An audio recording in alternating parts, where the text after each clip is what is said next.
Oi, Roberta, muito obrigada. Ótimo dia a você e a todos que nos acompanham. Estou aqui ao lado do ministro de Portos e Aeroportos, Silvio Costa Filho, a quem eu já agradeço por conversar aqui com a gente no Radar. Ministro, agora a gente está num momento de bastante movimentação. Esse momento de movimentação do pessoal saindo para o final do ano, pegando esse feriado prolongado. Os aeroportos estão bastante movimentados por isso. Só que há uma preocupação, ministro, ainda de alguns passageiros, principalmente por causa de eventos climáticos extremos. A gente teve aqui em São Paulo, nas últimas semanas, momentos bastante difíceis para passageiros que tiveram voos cancelados, tiveram que remarcar passagens. Eu gostaria de saber como é que o Ministério de Portos e Aeroportos, junto à ANAC, claro, está fazendo ações para tentar evitar esse tipo de transtorno, principalmente agora de maior movimentação, ministro. Olha, primeiro agradecer a vocês, parabenizar pelo trabalho, dizer da alegria da gente poder ter, graças a Deus, revertido toda aquela problemática que houve na semana passada, não por culpa das concessionárias, mas por conta do ambiente climático que nós vivemos aqui no estado de São Paulo. Vocês sabem que aquelas fortes chuvas atrapalharam demais as operações dos aeroportos, e a gente não poderia correr qualquer tipo de risco, a gente precisava sempre preservar vidas. Então, todas as decisões que foram tomadas para suspender as operações de voos foi pensando, sobretudo, em proteger a vida do povo brasileiro e dos estrangeiros que estão vindo visitar o Brasil. Mas todas as operações, elas já foram retomadas aqui do aeroporto de Congonhas, também foram retomadas no aeroporto de Guarulhos. Nós estamos trabalhando fortemente ao lado da ANAC para uma ampla força-tarefa, onde a gente tem feito um conjunto de monitoramento, acompanhamento com técnicos profissionais da própria ANAC e do próprio Ministério, onde a gente está visitando os aeroportos do Brasil, a gente está monitorando, fiscalizando, acompanhando a governança, para que a gente possa ter agora o período de festas com os aeroportos funcionando e que não possa gerar transtornos para a população brasileira. Vou lhe dar um dado importante: nós estamos chegando esse ano de 2025 com mais de 130 milhões de passageiros. Quando o presidente Lula assumiu o governo em janeiro de 2023, em 2022 nós tivemos 98 milhões de passageiros. Em 3 anos, são mais de 30 milhões de passageiros a mais na aviação do país, fortalecendo o turismo de negócio, fortalecendo o turismo de lazer e, sobretudo, a nossa economia, já que a cada 4 turistas que chegam a uma cidade é uma oportunidade de emprego que é gerado para a população brasileira. Mas toda a nossa expectativa é que nós estejamos com as operações funcionando bem e que a gente tenha um ano agora, final de ano, com todas as operações funcionando bem por todo o Brasil. Neste final de ano já tem um crescimento, se a gente comparar com anos anteriores, de movimentação nos aeroportos? Exatamente. A nossa expectativa é que esse ano agora, final do ano, a gente chegue a mais de 10% nos aeroportos do Brasil, em turismo nacional, e em operações de turismo estrangeiro, nós devemos chegar a mais de 12%. É um crescimento muito positivo e a gente espera crescer ainda mais nesses próximos 5 anos na aviação do país, sobretudo por conta da geração de emprego e renda que está acontecendo, do aumento do poder de compra da população brasileira, menor desemprego da história, o crescimento de 2,5% do PIB. Tudo isso vai fazer com que a gente tenha um maior crescimento na economia em 26. No próximo ano, nós teremos agora a isenção do imposto de renda. São mais de 15 milhões de brasileiros que deixarão de pagar o imposto de renda. Isso significa dizer que serão injetados na economia do país 28 bilhões de reais. Isso tende a fortalecer o turismo brasileiro. Ministro, antes de passar a palavra para a Roberta Russo, que está lá no estúdio, eu gostaria de te perguntar sobre a questão da flexibilização das operações no aeroporto Santos Dumont, no Rio de Janeiro. Houve uma escalada agora com a posição do prefeito Eduardo Paes, do Rio de Janeiro, justamente criticando essa possibilidade. Ministro, essa possibilidade realmente de flexibilizar essa limitação no Santos Dumont? Exatamente. Esse acordo ele foi construído com a participação de todos. E a Prefeitura do Rio de Janeiro, desde o primeiro momento, ao lado do governo do Estado, acompanhou. Isso não é uma decisão do Ministério, isso foi construído numa consenso, é uma Câmara de Técnicos do Tribunal de Contas da União, sob a liderança do ministro Benjamin Zimmermann, que nós chegamos a um entendimento de ampliar as operações no aeroporto de Santos Dumont. Por quê? Porque nós conseguimos viabilizar o aeroporto do Galeão. Nesses últimos 2 anos e meio, quando nós assumimos o Ministério, o Galeão tinha 5 a 6 milhões de passageiros.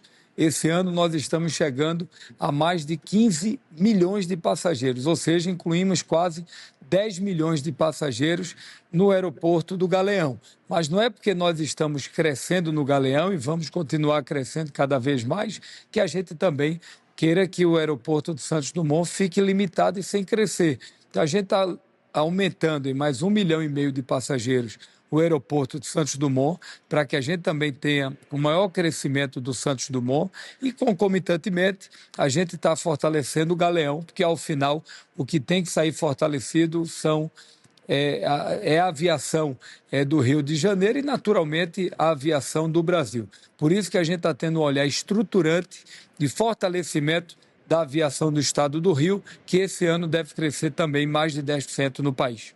Roberta? Ministro, muito obrigada pela entrevista. É claro que a ação no aeroporto contra o feminicídio é importantíssima, mas não temos como não te questioná-lo também sobre movimentações eleitorais. Na semana passada, o presidente Lula, durante o café com jornalistas, encerrando o ano, foi muito claro dizendo que os ministros terão que defendê-los no ano que vem e disse ainda que será a hora da verdade. Qual é a sua visão sobre essa fala? E pergunto também se o senhor será candidato ao Senado. Olha, nós estamos trabalhando para disputar o Senado em 2026, né? Nós estamos dialogando de maneira permanente com o presidente Lula, para que a gente possa ter, a partir de 2027, um Senado fortalecido, mas, sobretudo, que defenda a agenda do desenvolvimento do Brasil, que defenda a agenda social, que defenda a justiça social, para que a gente possa construir um país mais justo, mais solidário, mais humano e efetivamente construir um Brasil dos brasileiros. E o presidente Lula está certo. É preciso que cada vez mais os ministros do seu governo e também a base governista possa ajudar o projeto de reeleição do presidente Lula. Eu estarei ao lado do presidente Lula nas eleições de 2026, como eu estou nesses últimos 25 anos. Eu fui vereador do Recife aos 21 anos de idade, depois 3 vezes deputado estadual, 2 vezes deputado federal, fui secretário de Estado do ex-governador Eduardo Campos e agora, como ministro do presidente Lula, eu sempre estive ao lado do presidente e não poderia ser diferente, até por entender que a melhor opção para o nosso país, fortalecendo a democracia, a economia, a sociedade, é o projeto do presidente Lula. Nossos analistas têm perguntas para o senhor também, ministro. Yander Porcela. Ministro, seja bem-vindo ao SBT News. Eu queria que o senhor fizesse uma avaliação sobre a pré-candidatura do senador Flávio Bolsonaro à presidência da República. O senhor acha que essa candidatura é de fato para valer ou o Flávio está tentando fazer alguma barganha e ainda vai desistir, vai recuar para apoiar outro candidato? E também queria saber se o senhor acha que Flávio é um candidato mais fácil para o presidente Lula derrotar no segundo turno do que o governador de São Paulo, Tarcísio de Freitas, que é do seu partido, mas que se fosse candidato seria um candidato de oposição. Olha, primeiro, eu tenho muita confiança que o presidente Lula vai se reeleger presidente da República e vai chegar muito fortalecido nas eleições de 2026. Até porque candidatos você não escolhe, você disputa. E eu tenho certeza que na hora que for apresentado o que foi feito nos 4 anos do nosso governo e nos 4 anos do governo anterior, eu não tenho dúvida que em todos os indicadores econômicos e sociais nós vencemos essa batalha. O Brasil está terminando o ano com o maior crescimento desses últimos 10 anos. Nesses últimos 3 anos, crescemos uma média de quase 3%, a menor inflação dos últimos 15 anos, o menor desemprego da história, um aumento na renda dos brasileiros em mais de 8%. O Brasil voltou a sair do mapa da fome, mais de 8% de crescimento na renda do povo brasileiro, mais de 15 milhões de brasileiros deixarão de pagar imposto de renda, sendo feita a justiça social. A gente está tendo um crescimento da indústria, um crescimento no serviço, crescimento em várias áreas da economia brasileira.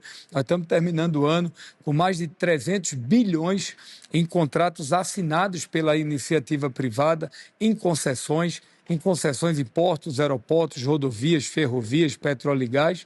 E acho que a candidatura do Flávio Bolsonaro ela é legítima, vai até o final, penso eu, é natural. Eu acho que o ex-presidente Bolsonaro ele pode ter tomado uma decisão entre ganhar e perder.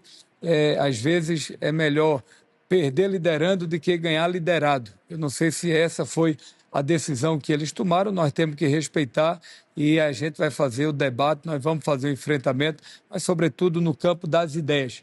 O povo brasileiro está cansado de briga, de confusão, de arenga. Eu acho que a gente tem que efetivamente tirar as eleições de 2026 para debater o Brasil.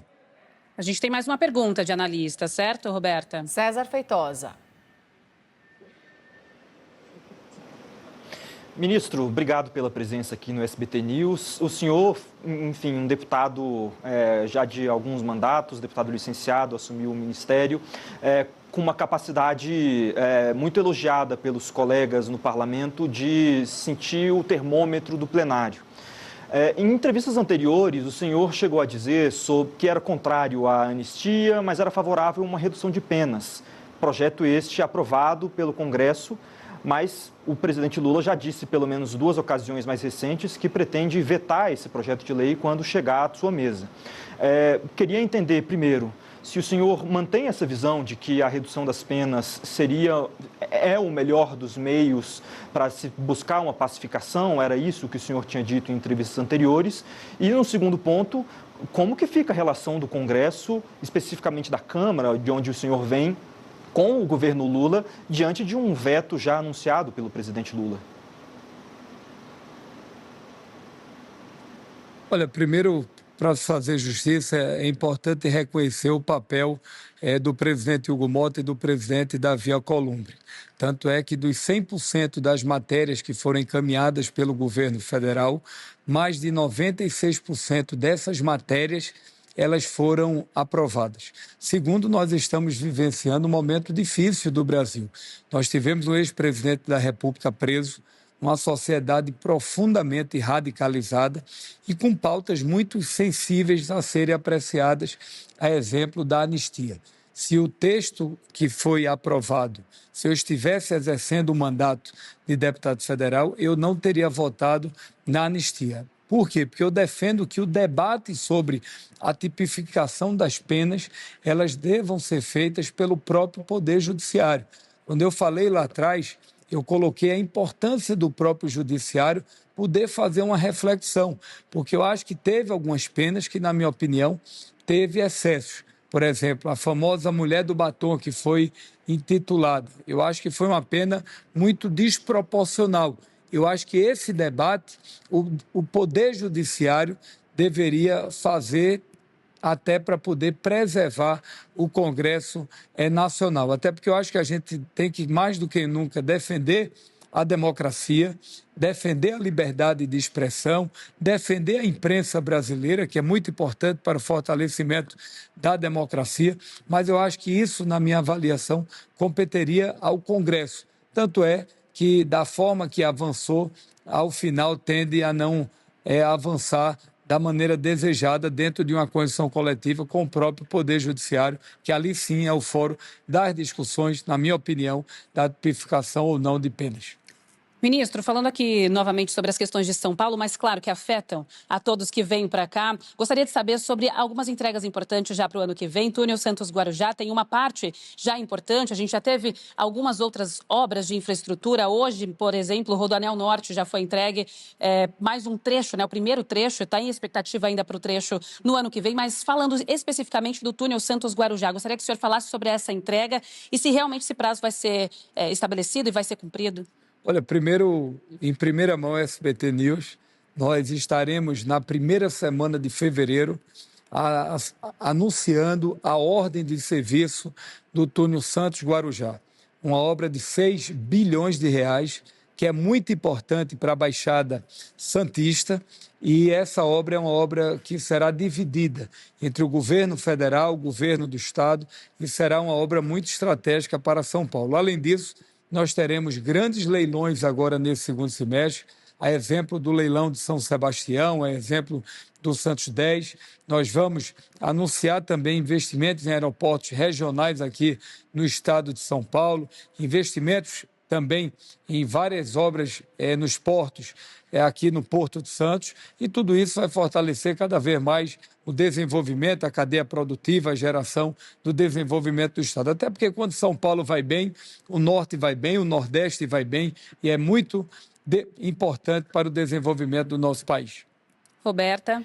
Para encerrar, ministro, a importância de uma ação como a de hoje sendo feita nos aeroportos em relação a feminicídio. Aqui na capital paulista, nós temos números gravíssimos que mostram o aumento desse tipo de crime aqui na cidade de São Paulo, ministro.